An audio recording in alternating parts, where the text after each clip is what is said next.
Hello, everybody, and welcome back. My continuation of my book reading of Dangerous Game. Chapter 2 The Game. I woke up late the next morning. The cold winter sun was already up. My room was light. I sat up in bed and thought about the night before. Did those things really happen? Or was it all a dream? I looked over the side of the bed. Yes, my book was on the floor. I looked at the light and the plug. Yes, the plug was in its socket. The details were right. I got up slowly and I washed and had breakfast. Then I went to my study. I was writing a detective story at the time, I remember.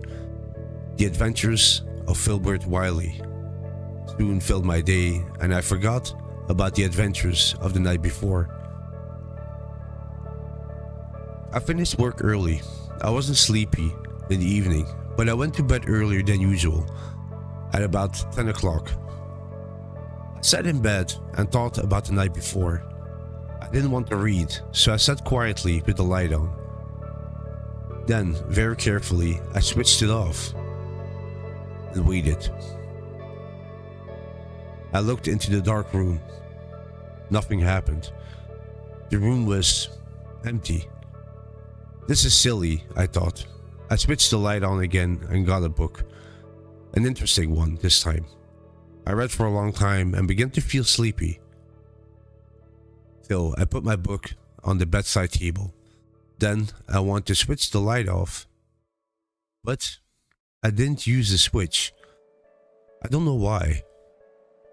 Strangely, I reached over to the side of the bed and found the cord. Then I found the plug and pulled it out of the socket. Immediately, I knew Polly was there. The friendly ghost was somewhere in the room. "Polly," I called. There was no answer. I got out of bed and walked around the room. Polly was there, I knew it. In the end, I went back to bed. I reached over to the side and pushed the plug back into its socket. The light came on. Polly wasn't there. When I switched the light off again from the switch, he didn't come back. I switched the light on and off a number of times, but nothing happened. So I went to sleep. The next night, I made an important discovery. It was my first important discovery, the first of a number of discoveries. I went to bed at my usual time. I didn't read. I immediately switched off the light from the light switch and waited for Polly, but he didn't appear. But when I pulled the plug out of the socket, he appeared, or I felt he was there. When I put the plug back in, he disappeared. This was my important discovery. Polly never appeared when I used the light switch. He appeared only when I plugged the plug out. When I pulled the plug out, he appeared only once. When I put the plug back in, he disappeared. He didn't come back. I tried this the night after. I pulled the plug out when I went to bed. Polly was there. I put it back and the light came on. Polly wasn't there. I pulled the plug out again, but he didn't come back. After that, I put it back and pulled it out a number of times, but nothing happened. Still, I knew. Polly came only once when I pulled the plug out. He went away when I put it back. For many nights after that, I enjoyed Polly's company. Sometimes I sat in the dark for hours with Polly in the room. I enjoyed this very much. I could bring him into the room, or I could send him away with the light plug, but I could only do it once. I could keep the plug out of its socket for a long time. In that way, I was able to enjoy Polly's company for hours and hours. I was happy when Polly was in the room. I often called to him, but he never gave me any sign of his presence. I could only feel his presence. There was no other sign. I never told anyone about Polly. Lewis came on Wednesdays and we played chess, but I never told him my secret. One Wednesday evening, he said to me, "You're very well, William. Always smiling and happy. It's nice to see you like this. Perhaps you have a secret life?" I smiled and said nothing. It was true, of course. I had a secret life, but I didn't tell Lewis about it. I know he's my best, my only friend, but I don't think he can understand things like this. So I enjoyed Polly's company in this way for nearly a year. Then one night, something strange happened. I pulled the plug out and Polly was in my room. I was sitting in bed.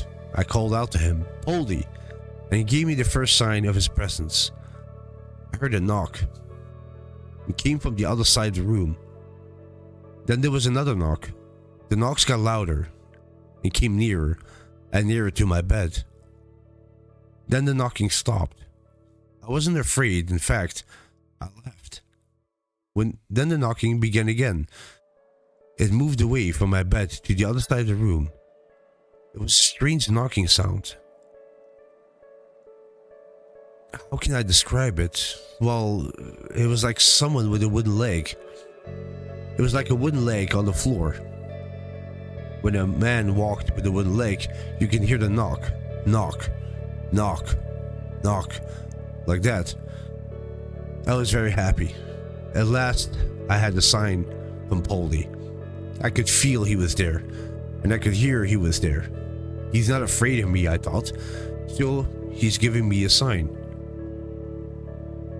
Every day I worked in my usual way, but my life was different now. Every night I enjoyed Polly's company. He became more and more friendly. He gave me different signs of his presence. Sometimes he shook my bed. I laughed and he shook it again. Or sometimes he shook a chair in my room. I could hear it on the floor. Or sometimes he threw things around the room. I couldn't see him in the dark, but I could hear them. Once a hand mirror flew right past my face. Sometimes Polly opened and shut my bedroom door. He did it very quickly, a number of times. Sometimes he played little jokes. Once I found my shirt in my bed. Another time, I found one of my shoes in my bed. I always laughed at these jokes, and I think Polly liked to hear laughter. He always knocked at the window or shook my bed. I tried hard to see him, and I looked into the dark room, but I never saw anything. But I could feel his presence, and I could hear him. When I got tired of all these jokes, I pushed the plug back into the socket. The light came on and Polly went away. Then I always switched the light off and went to sleep. One night I made my second important discovery. Polly was in my room. He walked to my bed and away from it many times. He shook my bed and knocked at my door. In the end, I was very sleepy. I'll put the plug back in, I thought. The light will come on and Polly will go away. Then I'll turn it off and go to sleep. I reached over the side of the bed and picked up the plug.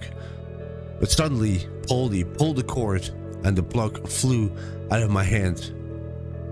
I had to find it, and it wasn't easy, and I put it into the socket. But this was an important discovery. Polly didn't just want to give me signs of his presence. He didn't just want to play little jokes. He wanted to play a game with me. In the end, he made up this game with the light plug. The rules of the game were very simple, but it took us a long time to make them up. The rules grew. They were like this. Rule number 1. I went to bed with the light still on. Rule number 2. I pulled out the plug from the socket and Polly appeared. I didn't only feel his presence, he always gave me a clear sign. I heard knock knock at the other side of the room. Rule number 3. Polly then began to walk towards my bed. I had to put the plug back into the socket before he reached my bed. Poldy had to reach my bed before I put the plug back in. That was the game. If Poldy reached my bed first, he won. He shook my bed and the game began again. If I put the plug in first, I won. Poldy disappeared when the light came on. He didn't return. So we played this game every night for a long time, perhaps 2 years. Poldy usually won a number of times each night. I laughed a lot when we played. It was a very happy game, and then something went wrong.